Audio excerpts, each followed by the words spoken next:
దండం పెడతాను, దయచేసి నన్ను వదిలేయండి. నన్ను ఏం చేయొద్దు.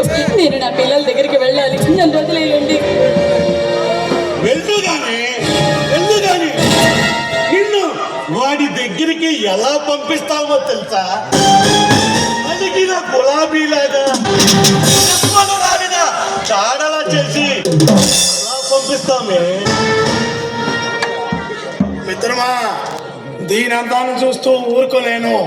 నువ్వును నాలో రగిలే కామజ్వాలను దీంతో తీర్చుకుంటా. నీకే కాదు మిత్రమా, దీని అందం చూస్తుంటే 60 సంవత్సరాల ముసలోడు కూడా 25 ఏళ్ల కుర్రోళ్ళగా దూసుకుపోతున్నాడు. వర్ణిద్దామంటే నేను వర్ణించే విధానం చూసి బాడీలోని ఒక్కొక్క పాటు సిగ్గుతో శిరసాటికి వెళ్తాయేమో. నువ్వు మాట్లాడుతున్నది ఎవరితోనో తెలుస్తుందా? బెబ్బులి మహేంద్రరాయుడు భార్యతో అన్న విషయాన్ని మర్చిపోతున్నావు. ఆడది అబల బొబ్బిలి మహేంద్రరాయుడు ఏమైనా కలిగ పురుషుడు అనుకుంటున్నావే?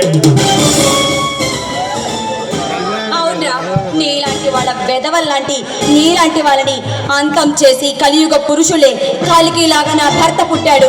ఆయన చేతిలోనే మీ చావు తప్పదన్న విషయాన్ని గుర్తుంచుకోండి. ఆపవేని కాకమ్మ కబుర్లు. వాడంతటి మునగాడైతే కావచ్చు, కానీ ఇప్పుడు నిన్న బ్రహ్మదేవుడు కూడా కాపాడలేడు. చూడుకోండి, ఇక నీతో మాటలు అనవసరం.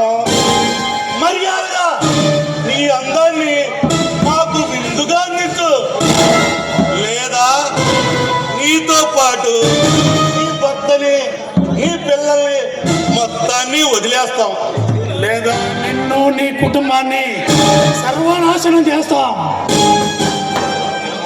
చావని నచ్చేస్తాను, కానీ మీకు మాత్రం లొంగనరా. అవసరమైతే ప్రాణాలైనా సరే సంతోషంగా అర్పిస్తాను.